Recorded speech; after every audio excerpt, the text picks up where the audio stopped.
दीदी हमें कौन सा इससे लगाव था? इसे तो अपने परिवार की बहू तक नहीं माना था हमने। तो अब इसकी मौत पर क्या शोक मनाना? जब ये जिंदा थी मुझे कोई फर्क नहीं पड़ा, तो अब क्या पड़ेगा? फर्क पड़ता है, आपको नहीं पड़ता, लेकिन मुझे फर्क पड़ता है। आयुष्मान की सिर्फ एक ही पत्नी है और वो है गहना, और हमेशा गहना ही आयुष्मान की पत्नी रहेगी। अब इसे भूल गए क्या आप? अरे इसी लड़की की वजह से गहना और आयुष्मान के बीच कितनी मुश्किलें हुई हैं। अरे इस लड़की ने तो विराज के साथ मिलकर हम सबको बर्बाद कर दिया। उसी की वजह से हमें अपना घर छोड़ के भागना पड़ा।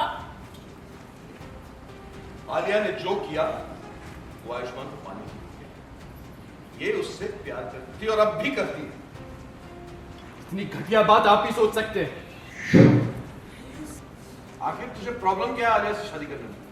प्रॉब्लम कोई अंतिम संस्कार नहीं होगा। मुझे छोड़कर कहीं नहीं गई है, वो यही है। बेटा संभाल अपने आप को, कहना जा चुकी है, वो वापस नहीं आएगी। हमें उसका अंतिम संस्कार करना होगा। हाँ मैंने कहा ना, कोई अंतिम संस्कार नहीं होगा, नहीं होगा। आयुष, आयुष, ये आयुष्मान छोड़कर कहीं नहीं गई है, यही है मेरे साथ, मेरे पास।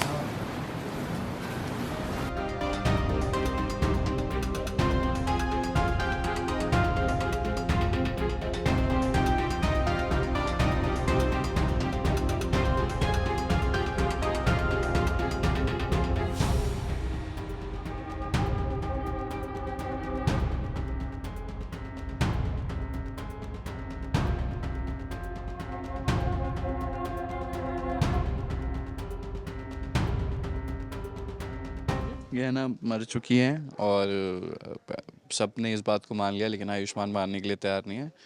उसे लगता है कि हमारी सांसें जुड़ी हुई हैं, अगर ये मर गई है तो मैं ज़िंदा कैसे हूँ। अगर मुझे वो एहसास हो जाता, अगर गहना मुझे छोड़कर चली गई होती तो ये भी पूरी मर जाते, तरीके से, सांसें ही छोड़ देते। हाँ पूरी तो ये तरीके से। जिंदा कैसे है? सवाल ये है। तो इसीलिए मैं यहाँ पे आके जो इनका अंतिम क्रिया जो है उसकी तैयारी हो रही थी, वहाँ से इनको उठा के अपने साथ कहीं तो ले गया हूँ। फर्स्ट एपिसोड से मैं उन पे भड़कता हूँ क्योंकि वो हमेशा गलत बात करते हैं। और आज भी देखिए मेरी बीवी के साथ ऐसा हुआ है, तुरंत ही दूसरी बीवी तैयार कर ली उन्होंने, है ना। ये कोई तरीका, तमीज़ नहीं है पापा को। शर्म नहीं है तो उनको मेरी और actually। पापा की कभी एक साथ बनी नहीं, हम साथ रह के भी अनजान से लोग हैं। अब मैं कोशिश करूँगा जो मैं कर पाऊँ। क्या पता मुझे मानना पड़े कि गहना हमें छोड़कर चली गई है क्या और पता इनकी जगह, शादी आलिया के साथ ही हो जाए और फिर वही आप जैसा कि बुआ जी ने कहा, हो सकता है गहना जेवर बिक गए और जंजीर टूट गई हो जाए। नहीं यार, ये सब आपने कहाँ से सुन लिया? अब मुझे तो बता दिया गया है कि बस कि मेरा आखिरी सीन। गाइस बाय बोल दीजिए आप लोग प्लीज। बाय बोल दीजिए। क्या कहना चाहोगी? बिल्कुल भी दुखी नहीं लग रहे हो यार आप तो। अरे नहीं कोई बात नहीं, यहीं तो रहती हो तुम। आ जाना कभी कभी देखने, गहने की जगह कोई अगर नया आ जाए तो देखने के लिए है आना। यार। तो जितना हम रो रहे हैं उससे ज्यादा ये रो रही होगी। No comments, no comments.